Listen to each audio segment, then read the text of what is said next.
à Jésus. Alléluia. Alléluia. Que l'Éternel te bénisse, que l'Éternel soit avec toi. Nous rendons grâce à Dieu pour l'opportunité que nous avons ce matin d'assister à ce premier culte. Et je sais que beaucoup d'entre nous ce matin seront par la grâce du Seigneur bénis. Amen. Alléluia. Je crois prophétiquement à la signification de l'Évangile. Je crois donc que l'Évangile ne se prêche pas par hasard. Je crois que chaque message de l'Évangile est un message qui vient à point nommé, se fixer dans un temps précis pour concorder à un programme de Dieu dans la vie de son peuple. Le contraire serait faux. La parole de Dieu est prophétique. La parole de Dieu est annoncée toujours dans un temps prophétique. Ce n'est pas pour rien qu'elle est annoncée. Elle est annoncée dans un temps bien précis. Je vous invite donc à pouvoir aussi comprendre ce matin que la parole de Dieu peut aujourd'hui être écoutée par l'oreille d'une personne qui n'est pas intelligente, qui n'a pas compris le pourquoi de cet évangile et donc ne pas vivre ce qu'il entend. Alors j'aimerais pas que vous puissiez faire partie de cela et que pourtant, plutôt quand vous écoutez ce message ce matin, que vous puissiez vous dire que ça a un but précis et ce but-là, il faut que je l'atteigne, il faut que je le vive, il faut que je l'expérimente. Amen. Alléluia. J'entends quelqu'un dire Amen. Le thème de notre message est pourquoi Dieu veut te bénir. Pourquoi Dieu veut te bénir. Le thème est une question parce que c'est une chose qui mérite d'avoir une réponse. Le thème est une question parce que plusieurs personnes ne se posent pas la question. Et quand on ne se pose pas les bonnes questions, on n'a pas de bonnes réponses. Quand on ne se pose pas les bonnes questions, on n'a pas de bonnes réponses. Et si on ne se pose pas certaines questions, ça veut dire aussi qu'on se refuse de vivre ce que ces questions sous-entendent. Quand vous ne vous posez pas certaines questions, vous avez peur de vous les poser, vous ne pouvez pas non plus vivre les bénéfices qui se cachent derrière cette question-là. Il y a des questions qu'on se pose quand on marche avec Dieu. L'un peut se poser la question, pourquoi tu me oins? Pourquoi tu me donnes l'onction? Pourquoi tu me donnes le pouvoir de faire des miracles? Pourquoi tu me donnes le pouvoir de prêcher l'évangile? La bénédiction dont nous parlons ce matin en disant pourquoi Dieu veut te bénir englobe tous les éléments favorables aux hommes. On peut dire pourquoi Dieu veut t'enrichir, on peut dire pourquoi Dieu veut t'élever, on peut dire pourquoi Dieu veut te donner un mariage, on peut dire pourquoi Dieu veut te oindre, on peut dire pourquoi Dieu veut te transformer. Toutes ces choses veulent tout simplement dire la même chose, pourquoi Dieu veut te bénir. La bénédiction a donc le nom que ça porte de manière particulière à chacun.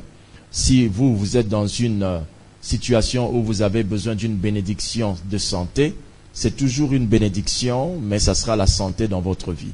Si vous êtes dans une position où vous avez besoin d'une bénédiction de travail, vous obtenez le travail, mais ça s'appelle toujours bénédiction. Alors, aujourd'hui, la question qu'on se pose, c'est pourquoi bien Dieu veut nous donner en fait cette bénédiction-là. Pourquoi Dieu veut nous bénir? Pourquoi il veut nous donner des avantages? Pourquoi il veut répondre? Pourquoi il veut nous donner les enfants? Pourquoi il veut nous donner le mariage? Pourquoi il veut nous donner toutes ces choses que nous cherchons? Pourquoi Dieu veut nous donner l'élévation? Quel est le prix qu'il tire? Quel est l'intérêt qu'il y a pour Dieu de vous donner une élévation? Dieu est dans le ciel, où est le rapport avec ce qu'il donne sur la terre? Pourquoi Dieu veut te bénir? Alléluia. Je reprends encore à vous dire que celui qui comprend le pourquoi d'une chose comprendra l'évidence de sa réalisation. Celui qui comprend le pourquoi d'une chose comprendra l'évidence de sa réalisation. C'est-à-dire, quand je sais qu'une chose, je comprends pourquoi cette chose arrive, je comprends pourquoi cette chose doit arriver, je vivrai réellement ou bien de manière évidente cette chose. Quand je comprends pourquoi une chose doit m'arriver, je vivrai de manière évidente cette chose. Si je ne comprends pas pourquoi une chose peut m'arriver, je ne verrai pas l'intérêt que cela m'arrive. Si je ne comprends pas pourquoi une chose peut m'arriver, je ne verrai pas la contrainte de son arrivée. Je ne verrai pas la nécessité de son arrivée. Mais quand je comprends le pourquoi, la chose devient nécessaire ou encore elle devient évidente. Quand je ne sais pas pourquoi une chose doit m'arriver, je ne peux pas la chercher. Mais quand je sais pourquoi une chose va m'arriver, je sais aussi que je ne peux pas la manquer. Quand je sais pourquoi une chose va m'arriver, donc je ne peux pas la manquer. Si on me dit aujourd'hui que telle chose va vous arriver, donc je ne pourrai pas la manquer. Si on me fait comprendre le pourquoi ça va m'arriver, donc je ne pourrai pas la manquer. Un jour, un jeune homme s'est retrouvé devant un monsieur. Ils étaient en train de faire une discussion entre deux garçons. Le jeune homme avait, si je ne me trompe pas, 6 ou 7 ans. C'est une histoire qu'on nous a racontée au Bénin. J'ai jamais oublié cette histoire. 6 ou 7 ans, et il était en face d'un papa qui lui était âgé. Nous ne savons pas exactement quel âge il avait. Mais ce papa était barbu, il avait de la barbe. Et le papa a commencé à dire au jeune homme, « Petit, moi j'ai la barbe, toi tu n'as pas la barbe. » Le jeune homme a dit, « Moi j'ai la barbe. » Le vieux a dit, « Non, toi tu n'as pas la barbe. » Le jeune homme a dit, le petit dit, « Moi j'ai la barbe. » Le vieux il dit, « Non, tu n'as pas la barbe. » Et c'était devenu une discussion très sérieuse, très houleuse. Le vieux disait qu'il avait la barbe parce qu'il pouvait la toucher, il pouvait la voir. Le jeune disait que lui aussi il a la barbe parce qu'il savait qu'un jour elle sortira et que c'était dedans de lui. Alors le jeune donc était convaincu, ce que le vieux, ne comprenait pas c'est quoi? C'est que le vieux, lorsqu'il avait sa barbe, il ne savait pas qu'il était en train de justifier ou encore de prouver ou encore de confirmer au jeune homme que tu auras aussi la barbe parce que tu es de la même nature que moi. Donc pendant qu'un homme barbu regarde un homme non barbu, en fait l'homme barbu prophétise l'arrivée du barbu qui n'est pas encore barbu. Lorsque je comprends donc pourquoi une chose va m'arriver, je ne peux que la vivre parce que je suis un homme comme lui. Donc on me dit, tu es un garçon. Lui aussi c'est un garçon. À un certain âge, les garçons ont la barbe. Ou encore, à un certain âge, les cheveux blancs poussent. Lorsqu'on m'a expliqué le pourquoi les cheveux blancs poussent, parce que c'est à un certain âge, je deviens donc directement conscient que la chose ne pourra pas me rater. Est-ce que quelqu'un me comprend? Écoutez-moi très très bien. Dieu donne des promesses à 1000 hommes, mais ces promesses ne s'accomplissent pas à tous parce que Dieu a besoin d'intelligence. Dieu a besoin de connaissance. Dieu a besoin que l'homme comprenne, que l'homme ait la connaissance, l'intelligence spirituelle qui lui permet de marcher avec Dieu. Dans les derniers jours, il y aura beaucoup de faux prophètes et beaucoup de faux enseignants. Parce que ces deux types de ministères, ces deux types d'onctions dans l'Église dirigent l'homme. Le prophète dirige l'homme vers son avenir. Le docteur dirige l'homme sur le comment il doit atteindre son avenir. Ces deux choses donc sont des enseignements de destin. Si donc nous recevons un enseignement, l'enseignement est capital parce qu'il nous évite de faire des erreurs. L'enseignement nous donne un avantage. L'enseignement nous donne de la vitesse. L'enseignement nous donne de pouvoir comprendre, saisir et vivre la chose aisément. J'insiste sur le mot aisément. Parce que ça, c'est un problème. Les gens préfèrent souffrir pour les choses, mais ne veulent pas vivre les choses. Alors, quand on comprend, c'est fini. On vit la chose. Alléluia. Quand le ciel est plein de nuages, la pluie s'annonce. Dès qu'on a compris pourquoi le ciel est plein de nuages, parce que la pluie va tomber. Quand la pluie tombe, on n'est pas prophète. On a tout simplement dit ce qui devait arriver parce qu'on avait compris le pourquoi.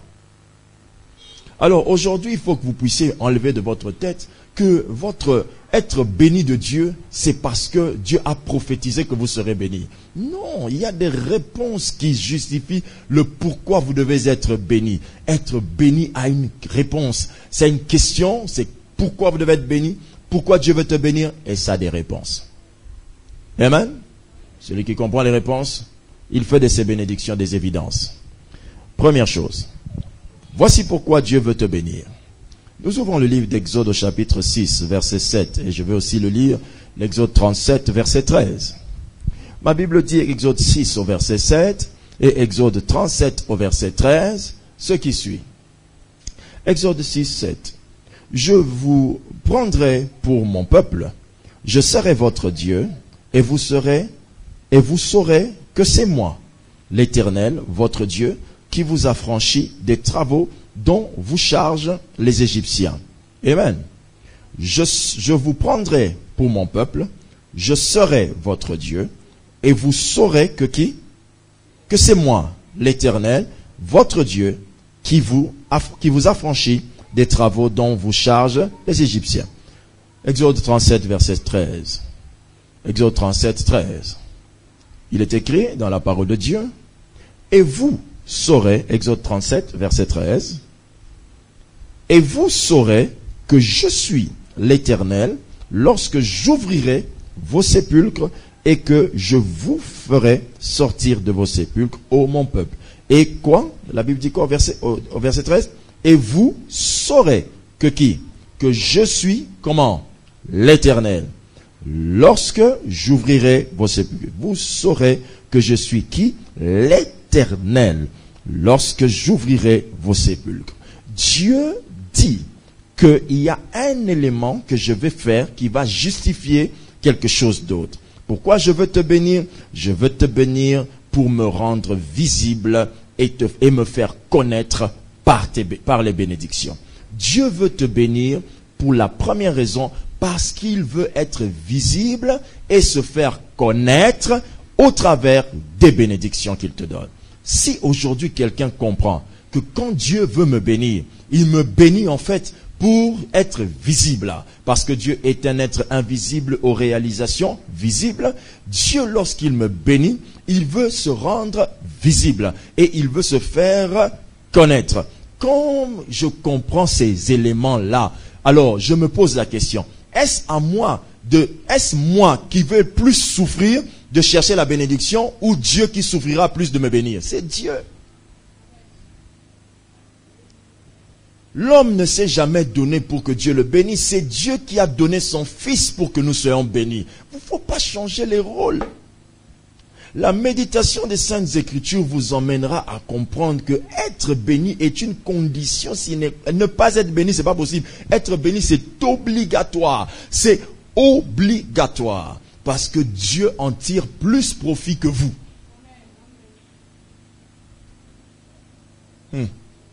Je parle de ces choses à cause de la saison prophétique, à cause de la grandeur qui vient, à cause des bénédictions qui viennent. Peut-être certaines personnes vont croire que c'est parce qu'elles sont spéciales qu'elles ont reçu ces bénédictions. Non, détrompez-vous. Dieu a un programme, être visible et se faire connaître. C'est son premier objectif. Et c'est pour la raison pour laquelle il veut nous bénir. Deuxième raison. Lisons le livre de Joël, chapitre 2, verset 26 au verset 27. Deuxième raison pour laquelle Dieu veut nous bénir, parce que nous nous posons la question, pourquoi Dieu veut te bénir? Pourquoi Dieu veut visiter ton ministère? Pourquoi Dieu veut visiter ton mariage? Pourquoi Dieu veut te donner une belle femme, un bon mari, de beaux enfants? Pourquoi Dieu le veut? Joël 2, 26 à 27. La Bible dit, vous mangerez et vous vous rassasierez, et vous célébrerez le nom de l'Éternel, votre Dieu, qui aura fait pour vous des prodiges, et mon peuple ne sera plus jamais dans la confusion. Quel est le mot? Quel est le mot?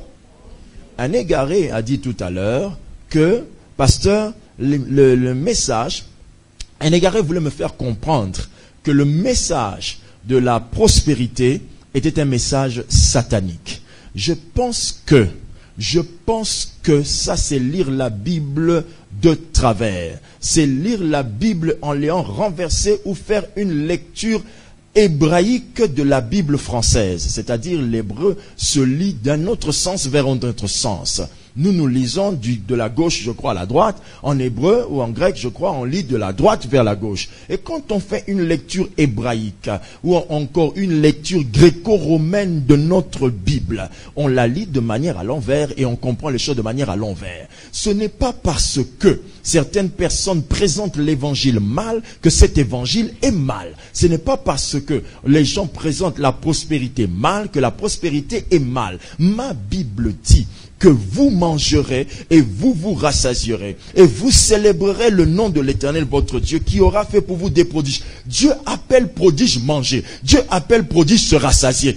Où lisent-ils les Saintes Écritures? Ce n'est pas parce que des voleurs ont pris des textes bibliques pour remplir leurs poches que ça veut dire que ces textes bibliques disent ce qu'ils sont en train de dire. La Bible dit: je frapperai, je maudirai, je détruirai celui qui aura parlé et tordu les Écritures. Ce qui veut donc dire que les Écritures sont droites, mais les gens les tordent. Et dans cette droiture de l'Écriture prêche la prospérité comme étant enseignement biblique, justifiant la présence de Dieu parmi son peuple. C'est ce que la Bible enseigne. Et vous saurez que je suis au milieu d'Israël. C'est Dieu qui dit: vous saurez que je suis au milieu d'Israël. Pas quand je vais ouvrir le ciel. Pas quand je vais descendre un ange. Pas quand vous verrez Non, on ne parle pas de ça ici. Si Dieu, lorsqu'il parlait de « je vous emmènerai dans un pays là où coule le lait et le miel », pourquoi il n'a pas dit un pays où se fait des prodiges? Parce qu'Israël avait faim. C'est pourquoi il ne pouvait que être révélé par le lait et quoi? Le miel. Quelle Bible nous lisons? Quelle Bible nous lisons? Et vous saurez que je suis au milieu d'Israël, que je suis l'Éternel, votre Dieu, et qu'il n'y a point d'autre. Je suis au milieu d'Israël, pas au milieu de l'Égypte. Parce qu'au milieu de l'Égypte, vous saurez que je suis Dieu quand je frappe Pharaon. Parce qu'à l'Égypte, il y a à manger. Mais vous, comme vous êtes pauvres et des esclaves, vous saurez que je suis au milieu de vous quand vous mangez. Que je suis l'Éternel, votre Dieu, et qu'il n'y en a point d'autre. Qu'il n'y en a point d'autre. Qu'il n'y en a point d'autre. Et vous vous rappelez, la Bible finit encore en disant: et mon peuple ne sera plus jamais dans la... Toujours le même mot, confusion.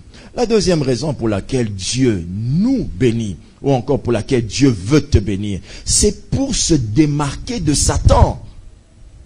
Dieu veut se démarquer de Satan. Il ne veut pas que tu sois dans la confusion, que tu te dises que non, c'est Satan, non, c'est Satan qui élève. Non. Comme Satan donne soi-disant le travail à certaines personnes, comment Dieu va-t-il faire pour qu'il se démarque? Il ne te donnera pas seulement un travail, il te donnera un travail glorieux.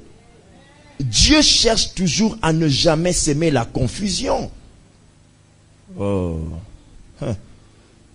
Que toute confusion s'éloigne de vous au nom de... Vivez un ministère, une vie, un foyer, un travail qui va enlever toute confusion et que tout le monde sache que ça, c'est le doigt de Dieu. Voici la troisième raison pour laquelle Dieu veut te bénir. 2 Corinthiens 9 au verset 10. La troisième raison pour laquelle Dieu veut te bénir. 2 Corinthiens 9 au verset 10. Troisième raison pour laquelle Dieu veut te bénir. 2 Corinthiens 9 au verset 10. Nous lisons la sainte parole de Dieu. Celui qui fournit de la semence au semeur.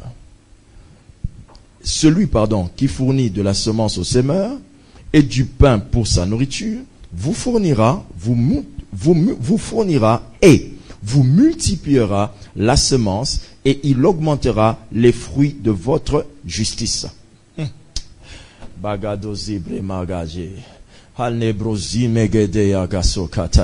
Alléluia. Alléluia. Celui qui fournit de la semence au semeur et du pain pour sa nourriture, vous fournira et vous multipliera la semence et il augmentera les fruits de votre justice. Voici la troisième raison pour laquelle Dieu veut te bénir. Pour augmenter les fruits de ta justice. Point final.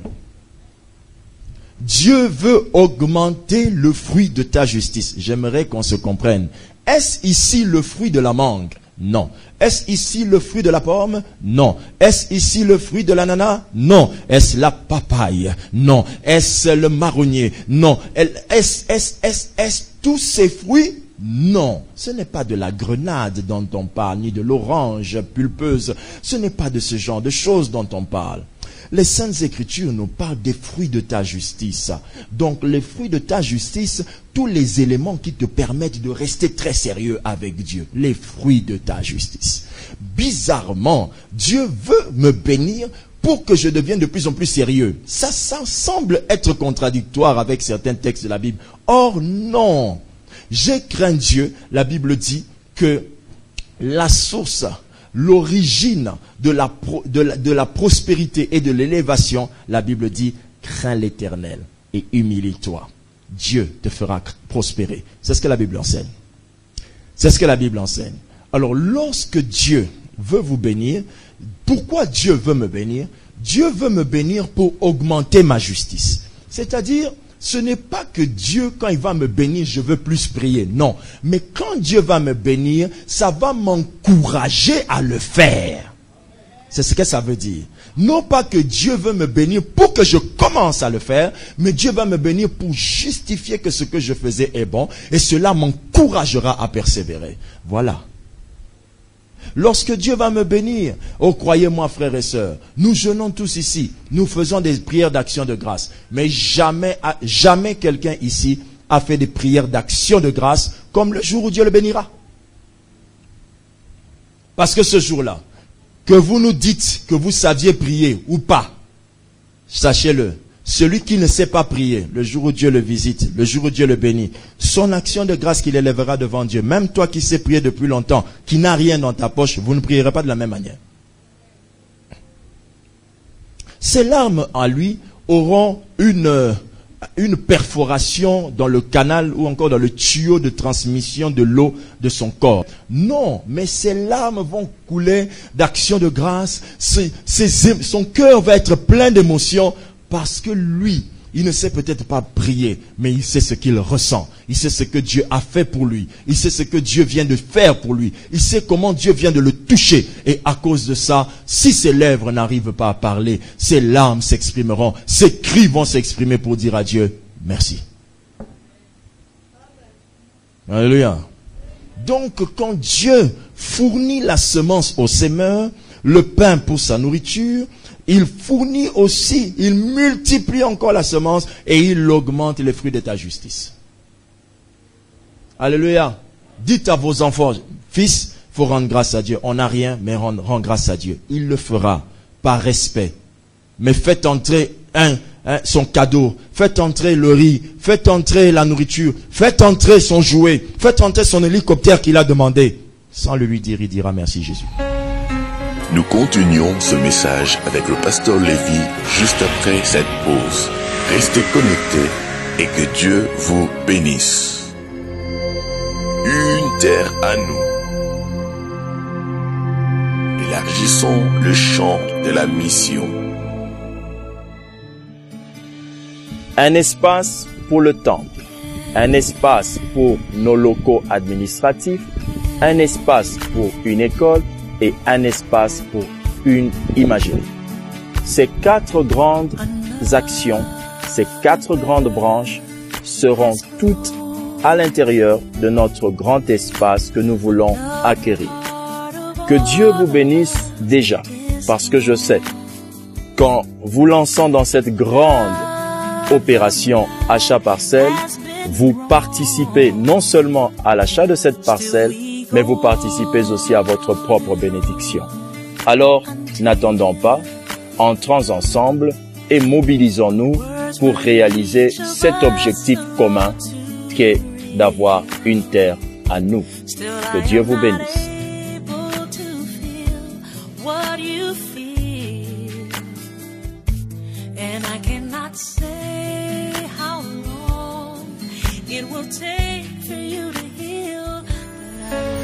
Nous continuons ce message avec le pasteur Lévy.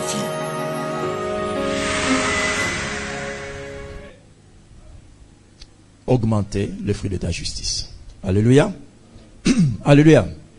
La bénédiction est telle qu'elle fait augmenter les fruits de notre justice. Il y a des gens aujourd'hui, ça c'est le mauvais sens, mais je le dis quand même pour un exemple. Il y a des gens aujourd'hui, si vous l'engagez à l'église pour faire un travail, que vous lui dites à la fin du mois, tu vas toucher $500, le $500 va augmenter le fruit de son travail, oui ou non?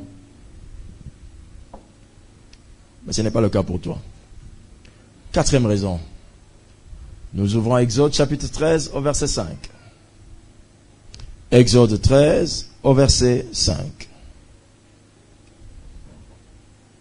Nous donnons la 4e raison pour laquelle Dieu veut te bénir. Oui, c'est Dieu qui veut nous bénir. Il ne faut pas qu'on renverse les choses, les gars. Exode chapitre 13 au verset 5. La Bible dit, quand l'Éternel t'aura fait entrer, c'est bien ça? Quand l'Éternel t'aura fait entrer dans le pays des Cananéens, des Hétiens, des Amoréens, des Éviens, des Jébusiens, qu'il a juré à qui? De te donner pays où coule le lait et le deux aliments qui permettent de rester affamé pendant longtemps. Je ne sais pas si vous le savez. Le lait et le miel sont deux aliments qui vous permettent de ne pas bien manger pendant tous les jours, mais ça va vous garder en bonne santé. C'est de la nourriture qu'on ne peut donner qu'à ceux qui sont dans une situation de grande famine. Pendant que vous vous dites, c'est le lait, c'est le miel. Frère, ce n'est pas le beefsteak. Frère, ce n'est pas le... Non. C'est le lait, c'est le miel. Ce n'est pas pour rien que c'est le lait et ce n'est pas pour rien que c'est le miel. Ça supporte le soleil d'un désert.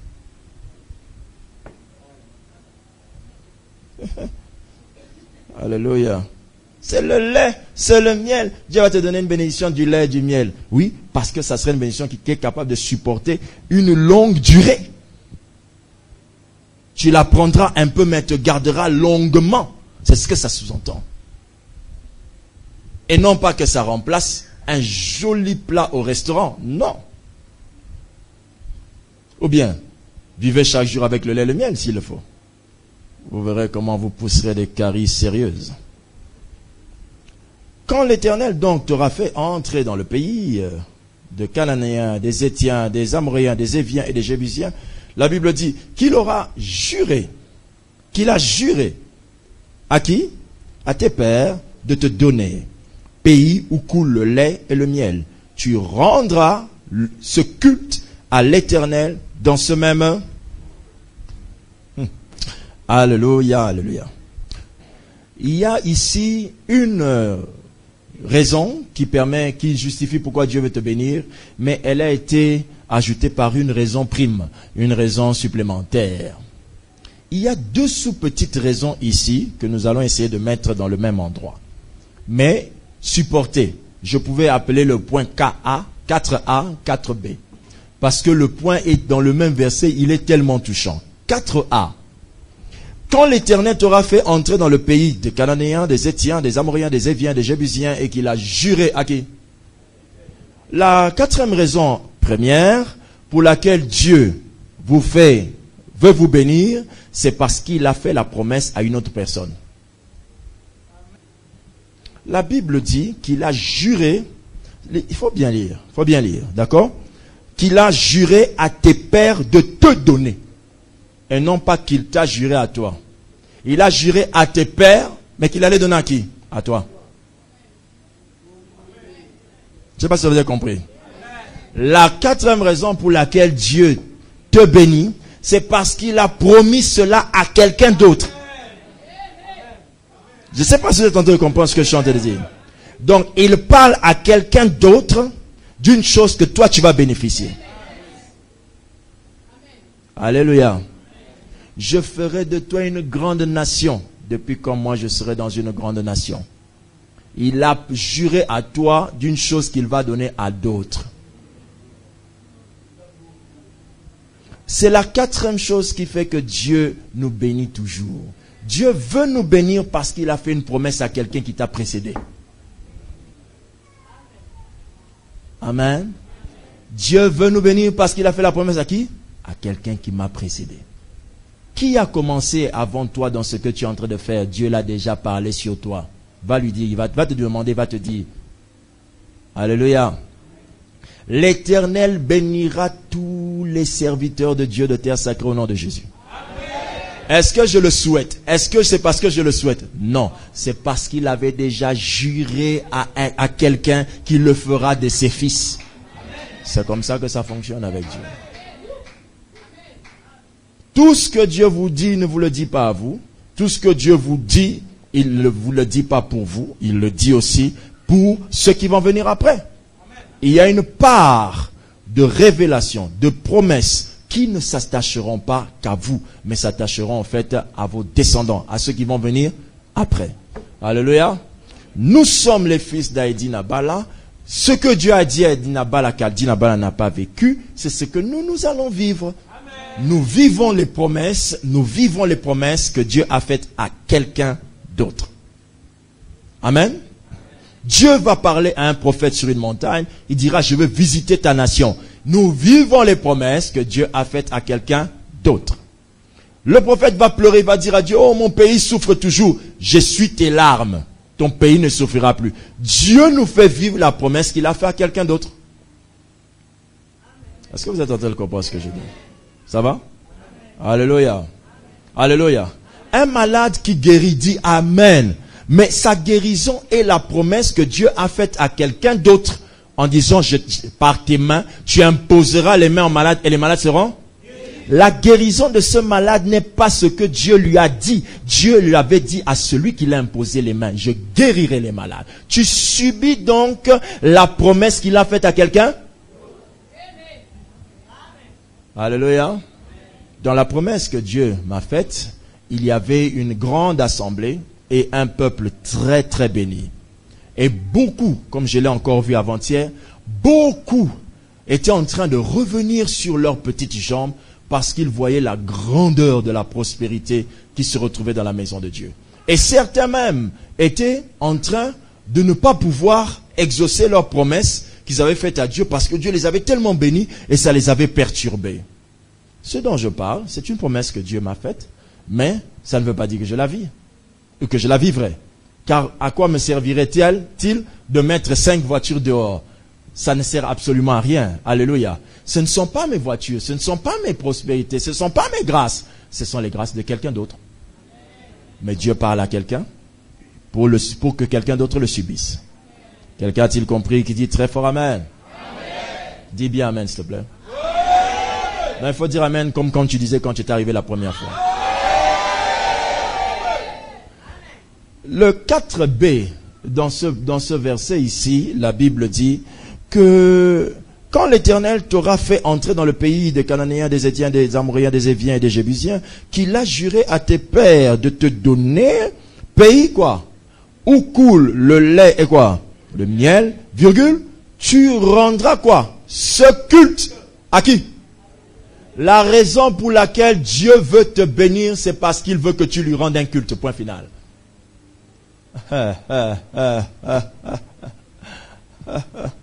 Oh my goodness. Hallelujah. Dieu veut me bénir parce qu'il veut que je lui rende un culte du jour de ma bénédiction. Dieu veut me sortir. Le jour où il va me sortir, il me dit, le jour là, rends-moi un culte. Parce qu'il n'y a pas un meilleur jour où on est plus souple à rendre culte à Dieu que le jour où Dieu nous a fait du bien. Il te dit, j'attends un culte. Il y avait le culte des jeûnes et prières quand tu souffrais. Ça, c'était le culte que toi-même tu as fait pour me chercher. Mais moi, je te demande un culte, pas de la souffrance, mais un culte dans la gloire. C'est pourquoi, en réalité, quand une église, les bien-aimés prospèrent beaucoup, vous qui nous suivez, vous prospérez beaucoup, qu'est-ce qui va se passer? Vous allez vous attacher à Dieu, vous rendrez de plus en plus de culte. Pourquoi vous êtes en train de dire que quand les gens sont bénis, ils abandonnent Dieu? Frères et sœurs dans le Seigneur, si c'est le cas des uns, pourquoi voulez-vous en faire une généralité? Ils sont des exceptions qui confirment la règle qui dit que quand on est béni, on craint Dieu. Alléluia. L'histoire raconte, et l'histoire de notre temps aussi le justifie, que c'est celui qui craint Dieu qui est pratiquement le plus élevé. Celui qui craint Dieu, celui qui parle plus de sanctification qui est le plus élevé. L'histoire nous raconte, la nôtre aussi nous raconte. Parce que c'est ça le fondement. Alléluia. On vous interdit de jeûner? Non. De prier? Non. Mais on vous dit une chose. Lorsque l'Éternel veut vous bénir, il ne veut pas seulement vous bénir par hasard. Il veut vous bénir pour vous pousser à lui rendre culte.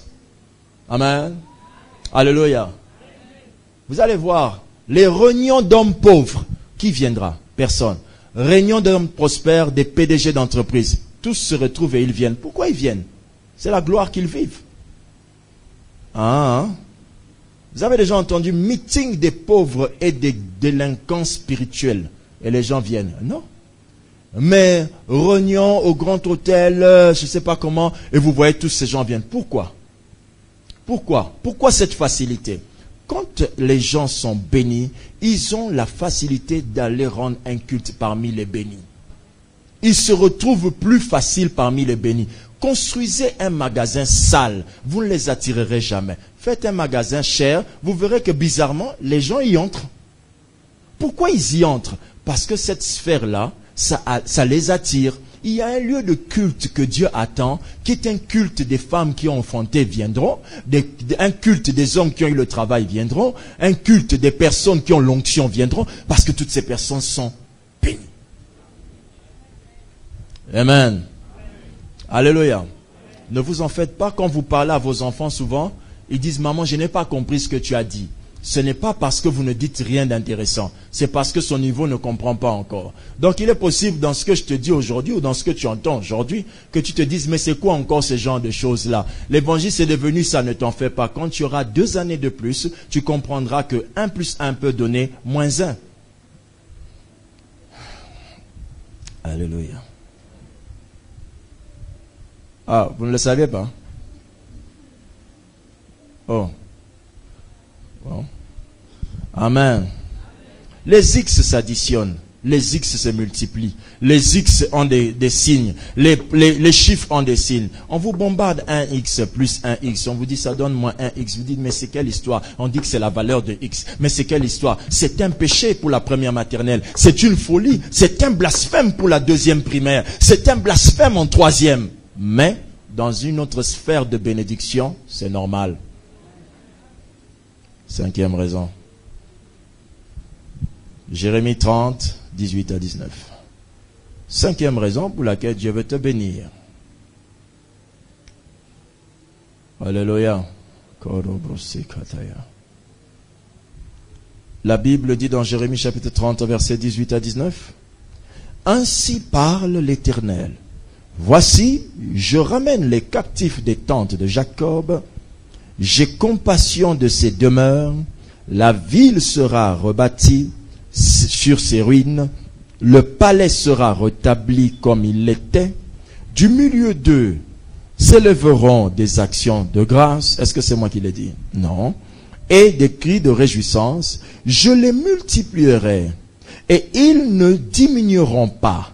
Je les honorerai et ils ne seront pas méprisés. Vous savez, frères, souvent lorsque nous prions, nous avons l'impression que nous, on peut demander à Dieu une chose qui est plus grande que ce que Dieu veut faire. C'est impossible. Parlons entre nous, regardons-nous face à face. Qui a déjà dit à Dieu, multiplie-moi que je ne diminue pas, honore-moi et que je ne sois jamais méprisé? Qui a osé dire à Dieu, honore-moi? Dieu lui-même te dit, je les honorerai.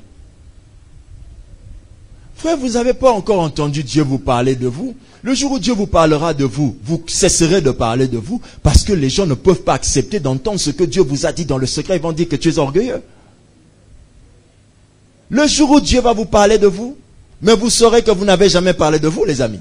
Et que vous ne priez jamais pour vous. En réalité, vous priez pour une forme de vous qui se trouve quelque part dans un temple du Taj Mahal là-bas. Un véritable vous méchant, un véritable vous statuette, un véritable vous en train d'être esclave de maman, je ne sais pas de qui. Le vous dont vous parlez dans vos prières est tout petit comme ça. Allez demander à Dieu, qui suis-je en réalité? Vous allez comprendre que Dieu n'a pas donné le parler en langue par hasard, parce qu'il savait qu'aucune langue française peut bien prier pour ce que tu es en réalité. Parce que même le vocabulaire français n'a pas les verbes qui suffisent pour justifier la grandeur que Dieu veut faire dans ta vie. Le pasteur est devenu charnel. Non, tu es devenu toi, charnel. Alléluia. Amen. Amen. Pendant que sous d'autres cieux, il y a des églises qui donnent du travail dans le pays, qui donnent du travail, qui aident le gouvernement, pourquoi l'église de ma nation ne le ferait-elle pas? Un jour, ces églises de ces nations-là ont commencé à changer leur message. En changeant leur message, ils ont changé les hommes de leur église. Et en changeant les hommes de leur église, ils ont changé leur nation. Et c'est ce qui va se passer. Alléluia. Croyez-moi, frère. On utilise toujours peu d'éléments pour voir. Un seul œil peut voir. Ça suffit. Donc, aujourd'hui, Un seul œil peut voir. Lorsqu'on envoie les guetteurs en armée, on dit les guetteurs avancés. Les guetteurs ne sont jamais le nombre de personnes qu'on a à l'armée. C'est toujours quelques petites personnes. 2, 3 guetteurs. Des espions, on avait dit dans la Bible, il n'y en avait que combien, hein? 2 espions. Donc, n'attendez pas que une vision des choses fasse l'unanimité. La vision des choses ne fait jamais l'unanimité. Ça commence toujours par 2 personnes, au minimum 2. Quand on disait 2 guetteurs, 2 espions, on rappelait seulement vos 2 yeux, hein, pour dire tout simplement vos 2 yeux, ce que vos 2 yeux verront. Ce que vos 2 yeux vont comprendre. Quand vous allez voir, vous dites, ah, Dieu va m'emmener loin. Ça suffit, frère. Si même toute ta famille n'est pas d'accord avec ça, d'ailleurs, Dieu n'avait pas besoin d'un comité de gestion pour pouvoir gérer ta vie. Son comité de gestion est composé du Père, du Fils et du Saint-Esprit. Largement suffisant pour t'emmener là où tu dois aller. Alléluia. Donc, la 5e raison pour laquelle Dieu veut te bénir, c'est pour susciter des actions de grâce. La Bible est claire. La Bible dit au verset 19, du milieu d'eux s'élèveront des actions de grâce. Du milieu d'eux s'élèveront des actions de grâce. Quand il a bien précisé, voici je ramène les captifs des tentes de Jacob, j'ai compassion de ses demeures, la ville sera rétablie, rebâtie sur ses ruines, le palais sera rétabli comme il l'était. Du milieu d'eux s'élèveront, et non pas s'élèvent, mais s'élèveront, après que j'ai fait ces choses, s'élèveront des actions de grâce et des cris de réjouissance. Après que j'ai fait cela, je les multiplierai. Après que moi ils aient fait des actions de grâce et des cris de réjouissance, point virgule, moi je continue encore mon action, je les multiplierai parce que l'action de grâce augmente l'action de Dieu. Vous avez suivi? Quand Dieu agit, vous renvoyez à Dieu une action de grâce, elle multiplie son action. Il a commencé, il dit que non, ça va te donner des actions de grâce et des cris de réjouissance, point virgule. Je les multiplierai. Il continue encore. Pourquoi? Parce que quand tu mets l'action de grâce, tu augmentes les choses que Dieu a commencé de faire. Amen. C'est pourquoi la Bible dit rendez grâce en toutes choses. Pas que la Bible est en train de vous dire de rendre grâce pour les petites choses, mais la Bible vous dit rendez grâce pour toutes ces petites choses car elles se multiplieront. Lorsqu'on a donné à Jésus les plateaux de pain et de poisson, il rendit grâce. Pourquoi il rendit grâce? Parce que c'est l'action de grâce qui a multiplié le pain et le poisson. L'action de grâce multiplie les choses. Mais c'est pourquoi il a rendu grâce, mon Dieu. Sinon, il aurait fait autre chose. L'action de grâce multiplie l'action de Dieu. Quelqu'un a-t-il compris? Alléluia. Rendez continuellement des actions de grâce, continuellement pour multiplier les choses que Dieu a commencé à faire. Pasteur, comment ça se passe dedans? Ça se passe bien. Qu'est-ce qui prouve que ça se passe bien? Tu ne rends pas grâce à Dieu. Yumi, comment ça se passe? Ça se passe bien. Où est l'action de grâce? Nous saurons que ça se passe bien quand tu rendras grâce à Dieu. Je rends grâce à Dieu, je multiplie ce que Dieu fait déjà. Je rends grâce à Dieu, je multiplie ce que Dieu fait déjà, au fur et à mesure. Quelqu'un a compris comment ça se passe? 6e raison pour laquelle Dieu veut te bénir. Oh, dis très fort Amen pour cela. Gloire à Dieu. Exode chapitre 10 au verset 2. Exode 10 au verset 2. Il est écrit dans la parole de Dieu, c'est aussi pour que tu racontes à ton fils et au fils de ton fils comment j'ai traité les Égyptiens et quels signes j'ai fait éclater au milieu d'eux. Et vous saurez que je suis l'Éternel. Pourquoi Dieu veut te bénir? La Bible dit, c'est aussi pour que tu racontes à ton fils et au fils de ton fils comment j'ai traité les Égyptiens, comment je t'ai donné le mariage, comment j'ai donné cet enfant, comment j'ai donné ce travail, comment j'ai donné cette gloire, comment je t'ai donné cette onction, comment je t'ai. Tu les raconteras à tes fils et tu leur diras quels sont les signes que j'ai fait éclater au milieu de toi. Et tu sauras que je suis l'Éternel. Amen. La 6e raison pour laquelle Dieu veut me bénir, c'est pour que je puisse léguer à mes enfants un héritage de sa gloire. Léguer à vos enfants un héritage de sa gloire. Dieu veut te bénir pour que tu donnes un héritage, que tu lègues, que tu donnes un héritage de sa gloire. Vous vous laissez des maisons. Quand vous laissez des maisons, vous n'avez pas laissé la possibilité d'en acheter. Mais quand vous leur racontez comment vous l'avez obtenu, vous leur avez donné le modèle, le principe, le mode d'emploi qui emmène à les obtenir. Là, vous leur avez donné la maison et le pouvoir d'en acquérir. Amen. C'est aussi pour que vous puissiez léguer à vos enfants un héritage de sa gloire. Alléluia. Oui, quand tes enfants te voient venir faire un travail et tu rentres à la maison, tu es toujours malheureux, les épaules en train de peser comme une tonne de ciment et que tes bras sont en train de se battre avec la gravité pour pouvoir rejoindre le sol tellement ton épaule est baissée. Lorsque tu rentres à la maison comme ça tous les jours, crois-moi, tes enfants ne lèvent pas les yeux vers le ciel. Tes enfants baissent les yeux vers la terre, là où toi aussi tu es en train d'aller pour dire mourant seulement. En réalité, tes enfants ont besoin de te voir revenir à la maison, la tête dressée, dire « Oh mes fils, l'Éternel m'a encore fait du bien. » Vous léguez à vos enfants un héritage de sa gloire. C'est ce que Dieu veut. Donc aujourd'hui, vous qui êtes fatigués, redressez-vous. Dites l'Éternel va me bénir. Pourquoi? Il veut que je lègue à ma postérité un héritage de sa gloire. Il veut que ceux qui viennent après moi puissent se souvenir que l'Éternel est vivant. L'Éternel est bon, car il a fait du bien à mes parents. Il a fait du bien à mon père. Il a fait du bien à ma mère. Il a fait du bien à ma tante. Alléluia. Dieu n'a jamais accepté qu'un lion dise, tu es le Dieu des lions, même si lui l'a dit qu'il est le lion de la tribu de Juda. Mais Dieu a accepté de porter le nom d'Abraham, d'Isaac, Abraham, qui ça? Isaac et Jacob, c'est ça. Pour qu'on se souvienne de comment ça avait commencé. Ils nous ont légué un héritage de sa gloire. C'est pour ça que Dieu veut me bénir.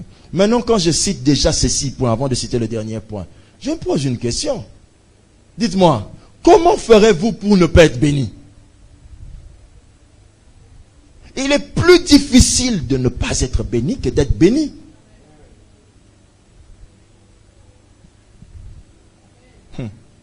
Septième point.